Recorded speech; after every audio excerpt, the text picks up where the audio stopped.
Hello guys, welcome back to my YouTube channel. It's me Muhammad Asnan and welcome back to another video. So in our today's video we are going to discuss about the bacteria kingdom and also the structure of a bacterial cell. So in the last episode we discussed about the 5 kingdoms of life and we gave an overview of the bacteria kingdom. In this video let's discuss it in detail, and also if you haven't watched the previous episode then don't forget to watch it. So this is the episode number 3 of biology series. So let's start. So firstly let's start by a quick recap of the previous video. So as we know that bacteria are prokaryotic unicellular organisms. This means that they don't have a true nucleus as they are prokaryotic and they are single celled. Now let me tell you that bacteria are organisms that are bigger than viruses. So we know that bacteria are microscopic organisms, means they are only visible through a microscope, but they are bigger than viruses. So you can imagine how small are viruses. And also not all bacteria are harmful, some of them are also useful, and later on I will tell you why. So the bacteria kingdom. So bacteria are organisms that are some useful. For example, Lactobacillus is a bacteria that is useful and helps in the digestive system.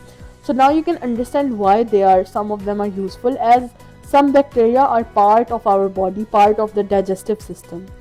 Other bacteria are harmful and they are pathogens. For example, tuberculosis (TB) is a lung disease and it is caused by a bacteria known as Mycobacterium tuberculosis.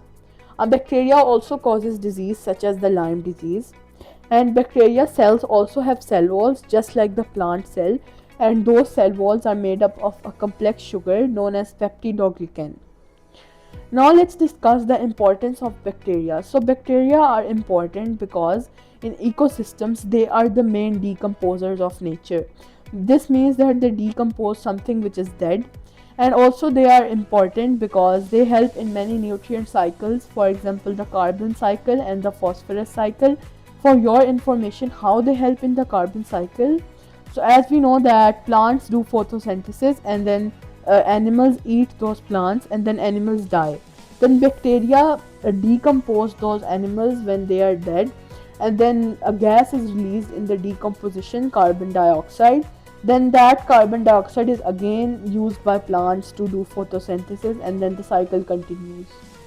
Bacteria are also helpful in many other places. For example, in the production of yogurt, bacteria are used because the milk it is fermented by using bacteria to produce yogurt.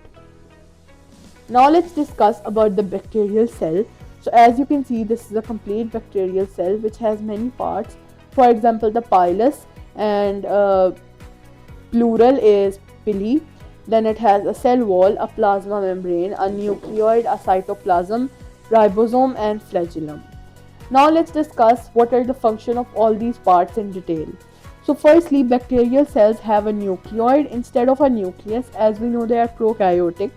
So this nucleoid contains their genetic information, as you can see in the image. Next, bacteria have pili and flagellum. These are hair-like structures around the bacteria, and they help them to fly and move, as you can see in the image. Now bacteria have senses and they can sense their surroundings. If they feel that they have danger around them, so they can sense it and they can move. So they are living organisms and they do have senses. Now a bacteria has a cell wall, as I told you, and it is made up of peptidoglycan and it protects the cell, and it also has a plasma membrane.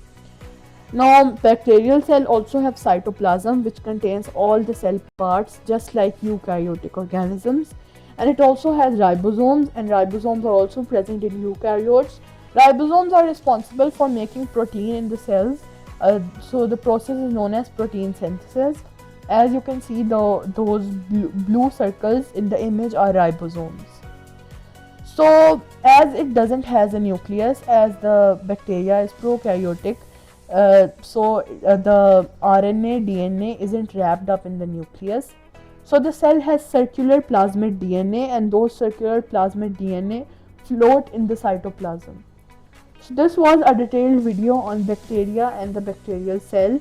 So in today's video we discussed about the prokaryotic bacteria kingdom, the importance of bacteria in ecosystems, and also the structure of a bacteria cell. I hope so that you find today's video fun and interesting. If you want the next episode of this series, then don't forget to like this video, subscribe my channel for further videos, share your feedback through the comments, and also press the bell icon so that you can get notification when a video is uploaded. Thanks for watching.